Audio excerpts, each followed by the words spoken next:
What's going on, ladies and gentlemen? Ethan Bice here with another round of 4 Hours to Lincoln. I hope you all had an awesome weekend. Back to that work grind. I know I had to go back to work after I had Thursday, Friday off, and then the weekend, so it actually got a little difficult getting back to it. So there's that. I'm going to recap Sunday's events for you. Which wasn't a whole lot. We had men and women tennis and that basketball game that the ladies have played in. Baseball and softball, of course, have got canceled. They canceled their Sundays games. Doesn't look like those will be made up. So, baseball swept New Mexico State. Softball swept Illinois. So, good stuff there. And then I'm going to talk about a few other things. Preview men's gymnastics, their final outing of the regular season against Illinois. We got baseball taking on Kstate tomorrow as well. And then it looks like women's gymnastics get an NCAA bid. So a few things to cover here on this episode of 4 Hours to Lincoln. So let's recap Sunday's events. And let me tell you guys, be a little honest here. I'm a little bummed. I'm bummed because wrestling and basketball's over. We're hitting the spring season now. So we got the spring sports, and then we get a month off until we start back over again. So I can't believe how fast this thing has gone. I remember anticipating starting this show way before last August, and then get my first show in. I was a little nervous. I'd be lying if I say I wasn't nervous doing these shows anymore, but I'm a lot comfortable, that's for sure. And I enjoy nothing more than talking Husker athletics with y'all, because it's just such a nice, tight-knit group. And as y'all know, we're all family, And that's what I love about Husker athletics. You feel like you're just a part of it. Even though you're not, you feel like you just are. And so I just enjoy it. I enjoy the heck out of it. I hope to keep doing this for next athletic season. It's going to be hard with a baby on the way, which is born in July. So, during the off season, I actually get to have a baby around the house.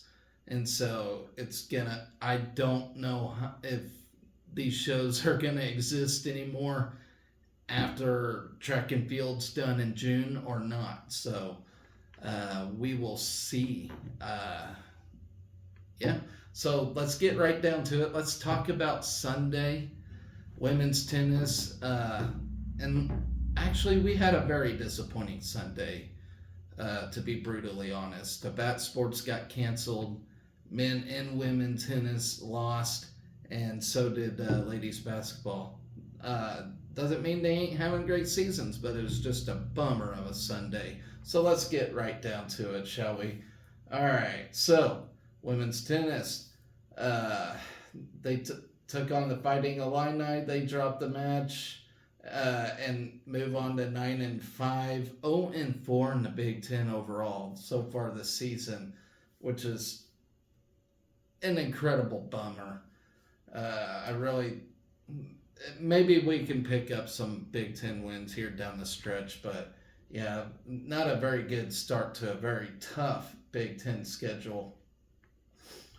Starting with doubles play, Isabel Androver-Gallego and Lucy Loy fell to Cassia Traber and McKenna Schlafbeyer 6-3 on court 3. On court 2, Anafisa Danilchenko and Anna Zamburek took down Josie Frazier and Kita Ferrari 6-2 with the doubles point on the line. Rafael Lacassi and Maja Petrovic won 5 straight games on court 1 to grab the 6-2 win over number 47 Megan Heiser and Alice Zhu. And the pair improved to 3-0 against Big Ten foes. With the win, Lacassi earned her 20th win in the season and 46-14 in their doubles collegiate career. So moving on to with the 1-0 lead, the Huskers moved on to singles play. On court 6, Loy was swept in straight sets, 3-6, 2-6 to even the score at 1-1. On court 5, Petrovic lost with just 2 sets at hand, 4-6, 5-7 against Kasia Triber. Danilchenko won the first game against Schaffbayer on court 2, but fell 3-6, 3-6 in the second and third. The deciding point came from Frazier, who defeated Androver Gallego 6-1, 2-6, 3-6 on court 3, bringing the Illini lead to 4-1. The match between Lacazzi and Heiser on court 1 was left unfinished, as well as the match on court 5 being between Zamburik and Ferrari. Up next, the Lady Huskers will hit the road for their first away conference matchups. Nebraska will play number 72 Minnesota on Friday, and before meeting number 27 Wisconsin on Sunday, which is on March 31st. The matches will be streamed live and will be posted on Huskers.com. So cheer on those ladies. They really need it. All right, men's tennis. Moving on to men. They were at Michigan over the weekend as they took on Michigan State, and now Michigan, the number 53 Nebraska men's tennis team, who are now 10-7 and 0-2 in the Big Ten. Big Ten's a tough conference. They never backed down against the number 43 Michigan in the Sunday afternoon match, fighting for its first conference win. However, the Wolverines persisted and claimed a 5-2 match victory, despite 3-set thrillers and single points from Calvin Mueller and Ronnie Haitarana. The Big Ten matchup started with doubles at the Varsity Tennis Center. Nikolai Saisov and Leo Lindquist partnered up for the second time to compete in the number 3 double slot for the Huskers. Saisov and Lindquist took on Michigan's Bert Orrell and Bjorn Swinson, but were defeated 3-6 on court 2. Shunya Mariama and Anton Shep defeated Wolverines' Alex Cairo and Will Cooksey 6-4. The doubles point came down to court 1, where Calvin Mueller and Lars Johan faced nationally ranked duo number 27 Jacob Bickersteth and Gavin Young. Mueller and Johan rallied but dropped the set 4-6, and Michigan secured the doubles point. Singles were off to a tough start for the Big Red, with 4 Huskers dropping their first sets. Mariama competed in the number 3 slot and was defeated by Swinson 1-6, 4-6. Johan finished soon after Mariama, falling to Cooksey on court 4, 1-6, 5-7. With Michigan up 3-0 in the match, Mueller claimed a crucial win on court 2 for the Huskers. Mueller defeated number 125 Jacob Bickersteth in straight sets, 6-4, 7-5. Saisov competed in the number 6 slot for the Big Red against Cairo. Saisov had a strong start, but Cairo came back and clinched the match with a persistent 4-6, 6-1 win. Although the match was decided, Shep and Haitarana on courts 1 and 5 respectively played out their matches. Shep faced nationally ranked number 15 Gavin Young and gave the top 20 Wolverine a run for its money. Young defeated Shep in 3 sets, 7-5, 4-6, 6-3. Haitarana was matched up against Nicholas Steigliner after a tough first set, came out with a 1-6, 7-6, 6-3 win. The final match score was 5-2 Michigan. So a disappointing loss for the men's Husker team. Mueller's win on court 2 was a second win over a ranked opponent this weekend, defeating number 34 Ronald Hallman at Michigan State, which was on last Friday, and number 125 Jacob Bickerstedt at Michigan on Sunday. Mueller's wins improve his spring number 2 singles record to 6-1. So Mueller's doing an excellent job right now. And if y'all remember way back in the fall season, they had a Big Ten tournament, I guess you can say, and he took first in that, in like the main bracket. So Calvin Mueller's a pretty good tennis player and really deserves a lot of kudos for his play. Up next, the Huskers return to Lincoln for their first home match in over a month. The Big Red will host Wisconsin and Illinois State in a doubleheader on Saturday, March 30th. First serves are set for noon against the Badgers and 6 p.m. against the Redbirds. So hopefully the men can squeeze out a couple wins over the weekend. All right. Moving on, let's talk about that women's basketball loss real quick against Oregon State. It was starting to look a lot like Texas A&M when the men played them, that they would just not stop shooting threes. And that Beers chick was totally a problem, to say the least. And on top of that, I feel like Oregon State played better when she was on the bench. Which is just crazy. Jazz Shelley finished with 10 points and an emotional Jazz Shelley after the game. I felt really bad for her just because, she put in a lot of work. But yeah, she finished with 10 points, 6 rebounds, and 7 assists in her final game as a Husker. But number 6 seed Nebraska dropped a 61-51 defensive struggle to number 3 seed Oregon State in the second round of the NCAA women's basketball tournament. Nebraska finished the season with a 23-12 overall record that included an 11-7 Big Ten mark and a runner-up finish at the Big Ten tournament. First team All Big Ten center Alexis Markowski added 8 points and 8 rebounds in a head-to-head battle with all Pac-12 center Reagan Beers, who finished with 10 points and 6 boards. Talia Von Oliphant did most of the damage for the Beavers' win with 19 points, 5 rebounds, and 8 assists while connecting on 5 of 11 three-pointers. Freshman Timia Gardner added 17 points, including 8 in the first quarter and 9 in the fourth for Oregon State. As you remember, we fell behind 19-6 in the first, but rallied to cut the lead to 19-11 at the end of the opening period. We then won a low-scoring second quarter, 10-9, as they carried a 28-21 edge at half.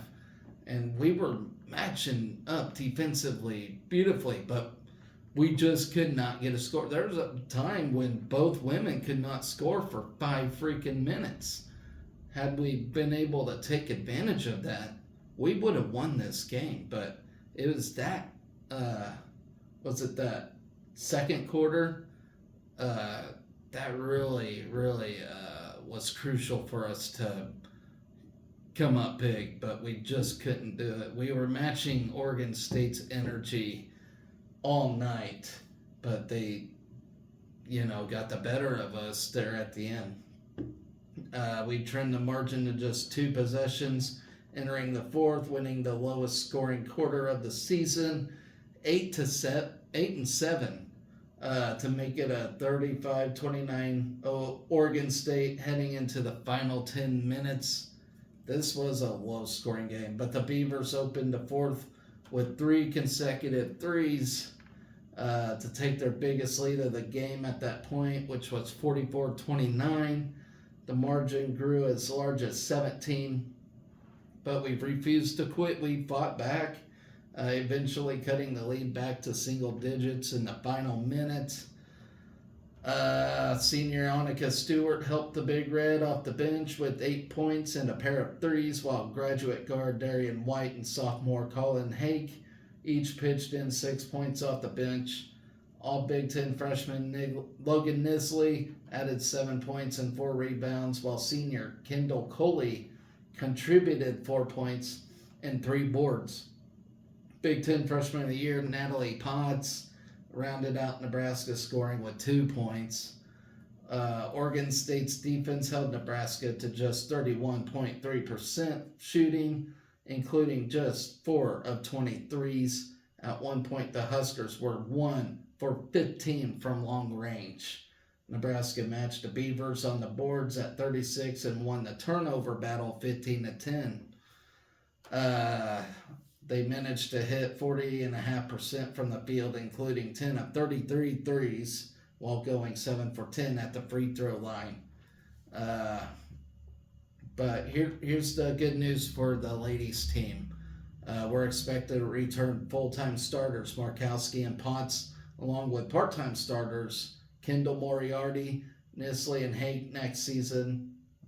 Kendall Coley and Jessica Petrie are also expected to return, along with redshirt junior Allison Widener, who was a starter for the Huskers in the 2021-22 and 2022-23 seasons before suffering a pair of knee injuries. Nebraska will also welcome two-time Nebraska High School Player of the Year Brent Prince and Illinois High School star Amaya Hargrove. So, we got a pretty solid team next year. We're just going to be without Jazz Shelley, which hurts, but at least we got some experience. Hopefully Markowski can fix her layup woes. I know a lot of people glorify her for her layups and whatnot, but honestly, she stumbles. And one problem in this Oregon State game is she was not aggressive enough. She wasn't drawing fouls. And that not just her, but others. We were really finessing up a little bit when we were in the paint, We need to get more aggressive.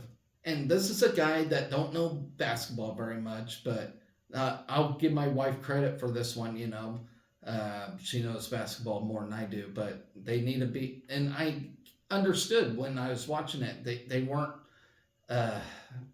like driving in basket, we get under there, and then there's nobody to pass to, and I think the best thing to do is just to get aggressive and try to draw a foul. I mean, it only makes sense to me. I don't know, though, but that's just me. So, but you know what? Great season for the ladies. I'm over the loss now. On to next season. Let's get it done, ladies. All right, moving on, guys, to previews. Men's gymnastics, as I told you, they end their season coming up against Ohio State tomorrow. We're ranked number 5 right now, heading to Columbus, Ohio. We'll take on conference foe Ohio State. Final regular season battle. Let's see. The meet will commence at 3 p.m. at the Covelli Center in Columbus. So the last time out for this gymnastics team, we bested Illinois in their final home meet of the season, where they pocketed the win with a score of 416-550 to 406.50. Seniors Sam Phillips and Cooper Giles were honored in their final Husker appearances.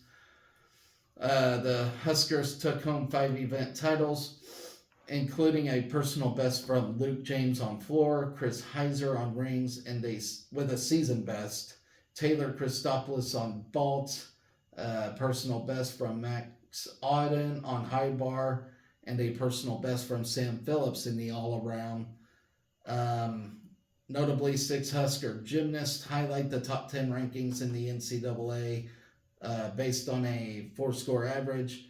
Christopoulos sits in 6th on floor and 9th on vault. Giles in 8th on pommel horse. Heiser in 8th on rings, Zach Titerman in 6th on high bar, and Sam Phillips 5th overall in the all-around. Ahead of the meet, Nebraska highlights the team rankings in 2nd place on vault and 3rd in the nation on high bar based on a 4-score average. The Huskers occupy 4th on pommel horse and 5th on floor and rings. Nebraska maintained 6th place on parallel bars. So scouting Ohio State, real quick here, folks. They move into the 12th week of competition with an overall record of 8-3. The Buckeyes are coming off a loss against Illinois. The competition was highlighted by Parker Daxon, earning the Buckeyes' first event win of the day by scoring 14,700 on pommel horse. Donovan Hewitt tied for the rings win with a season high of 14.200. All right, so moving on, folks, to baseball. Taking on K-State tomorrow. Ranked K-State team. Now, before I talk about that, let me ask you guys this. So, they just came out with the next batch of top 25 teams today. And we're not on it. And I kind of wonder why. It really bums me out because I really thought we were deserving to be ranked, especially with the teams we played and beat. But here's the good news. K-State's ranked 25th at the moment. So if we can go to Manhattan, is it at Manhattan? Yes, it's in Manhattan, sorry. So yeah, here we go. Here's our chance to make a name for ourselves, be the top 25 teams. We do that, we'll be ranked next week. So yeah, it's really a bummer, but at the same time, it is a long season. So, you know, the main plot is to get into the, postseason. Win your conference championship, get in postseason, make a run. That's how you end the season ranked. So, yeah, it sucks we aren't ranked, but I feel like we deserve to be, and we should. But, if we can top the Wildcats, then no doubt about it, we'll be ranked. All right, so through 290 all-time meetings, the Huskers hold a 173-117 advantage over the Wildcats all time. Nebraska and K-State meet in a midweek matchup for the 3rd consecutive season after the two teams met on the diamond for one game in Manhattan in 2023. The Huskers have won the last 2 games over the Wildcats, including a 6-1 victory over K-State in Manhattan last season. So, the Huskers versus top 25 foes in the Bolt era, all right? Nebraska has played at least 3 games against top 25 opponents every season since head coach Will Bolt's first season at Nebraska in 2020.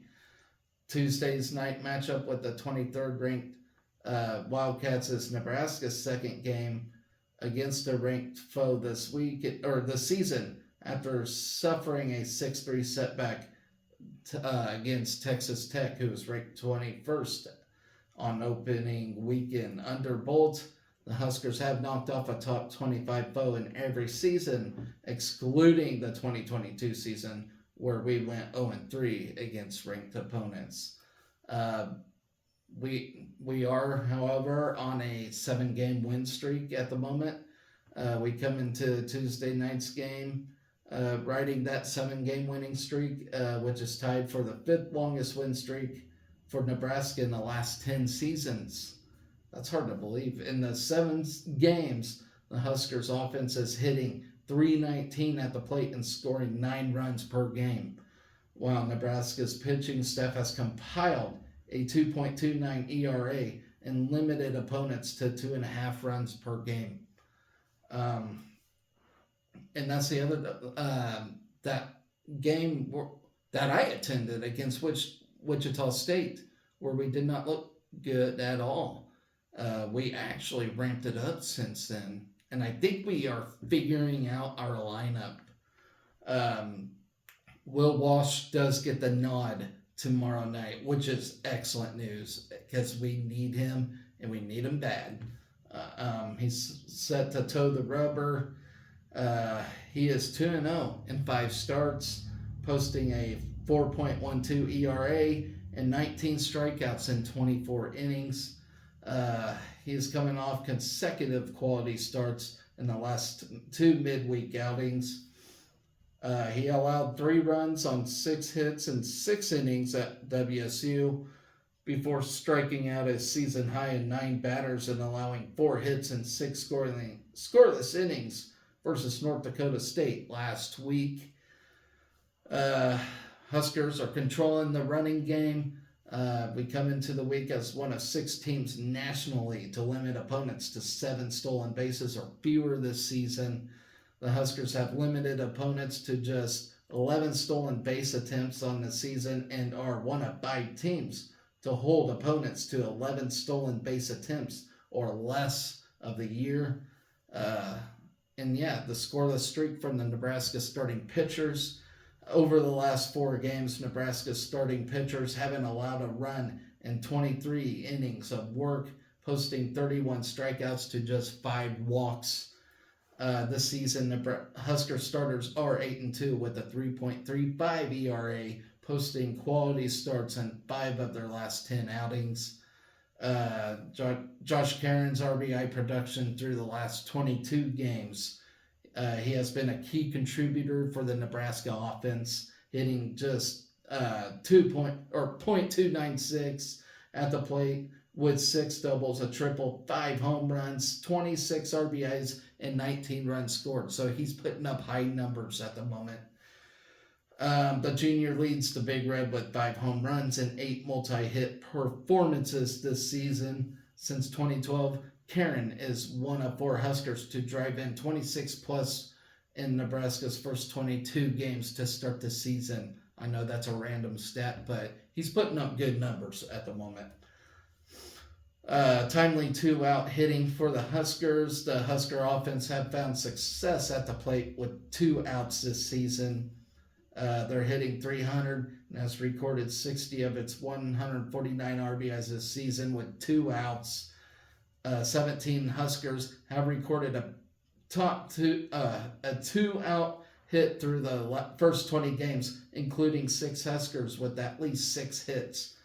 Our bats in the Nebraska lineup, Rhett Stokes is hitting .382 with 7 doubles, 9 RBIs, and 14 runs scored, while Caden Brimbaugh holds a .339 hitting clip with 5 doubles, 8 RBIs, and 14 runs scored. Then Riley Silva leads the Huskers with 22 runs and 14 stolen bases while hitting .293 in 21 starts.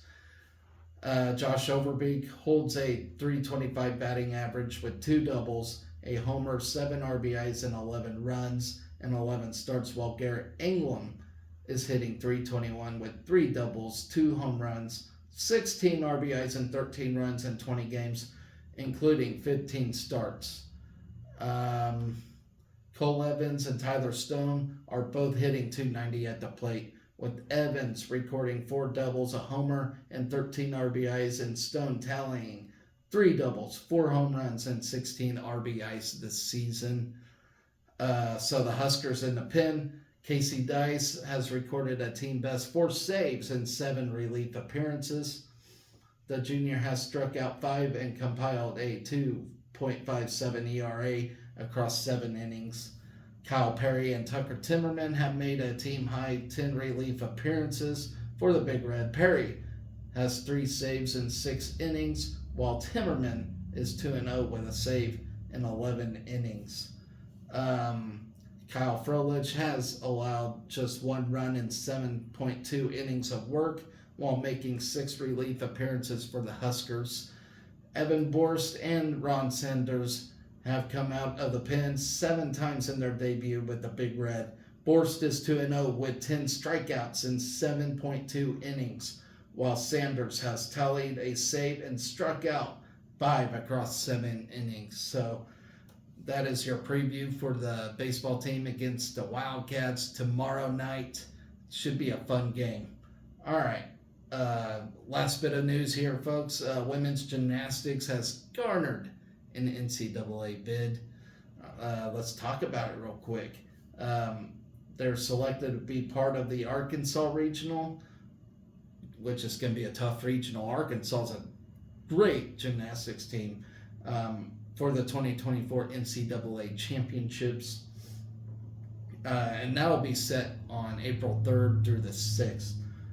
Nebraska was placed in the second round of the regional and will compete against number 7 Kentucky and number 10 Arkansas and Arizona.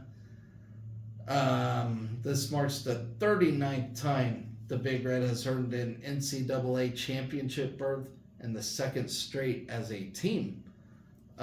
We are super. So this is from Coach Heather Brink. This is her quotes here. We are super excited to not only be dancing on, but to go back down to Arkansas. As she said, we were just there a few weeks ago and know exactly what to expect in the environment. It's a great place to compete in. Let's see, Nebraska is led by all Big Ten honorees Emma Spence, who's a first teamer, Kinsey Davis, second team, and Sophia McClelland, who's a second teamer. The team is coming off a 7th place finish at the Big Ten Championships, and they score of 196-50 in the 3 meets before the conference championships. Nebraska notched 3 straight scores up, 197 or above. The top 2 teams for each session of the Arkansas Regional will qualify for the regional finals, and the top 2 teams from the regional finals will qualify for the championship round, which takes place on April 18th through the 20th in Fort Worth, Texas. The other 3 regional sites are in Ann Arbor, Gainesville, and Berkeley. So that is going to be my show for today. Actually, coming up this week, folks. So that's all tomorrow's stuff. And then after that, we don't have anything till Friday. So I get a break. Husker Athletic Department gets a little bit of a break. Now that the crossover season is coming to an end, we're now hitting a more normal schedule, I guess you can say. So we'll have big breaks in between once again. But here's what's on tap for the rest of the week. I already talked about tomorrow's stuff. Friday, track and field, outdoor track and field begins their season at the Florida Relays and at the Stanford Invitational. So that'll be fun. Baseball begins its Big Ten season again at Northwestern. Women's tennis will be at Minnesota. Softball will be at Wisconsin. Moving on to Saturday, track and field continued their quest. Men's tennis will take on Wisconsin at home. Soccer actually has a spring game, their next spring game, which is against Arkansas. So I'm excited for that. I'm really excited to see how our soccer team's going to do for the next season, especially without Eleanor Dale, who's going to be severely missed. And I hope she's doing well with her next soccer team, her pro team, wherever that's at, overseas somewhere. So yeah, we get baseball game 2 at Northwestern. Softball plays game 2 against Wisconsin, and then men's tennis taking on Illinois State, and then on Sunday, game 3 for softball against Wisconsin, game 3 for baseball at Northwestern, and then women's tennis rounds up the week at Wisconsin. So yeah, it's just not as busy as it was during crossover season, and that was busy. I get how frantic athletic departments get and people doing shows and stuff. It was a busy time, and it felt like I was doing nothing but thinking of Husker athletics, which I always like to, but that's the most I've ever, thought nothing of Nebraska. It seemed like I wasn't uh, getting family time in, if you know what I mean. So my wife's a trooper for putting up with me with that, and I want to thank her for that. Um, but anyways, guys, that is my show today. I'll come back with some previews for the coming weekend, but I hope you all enjoy the festivities tomorrow as baseball takes on K-State, men's gymnastics at Ohio State, and from there, guys. So I will be back later this week to throw out previews for you guys. So until then, guys, always remember to be excellent to each other. Go Big Red!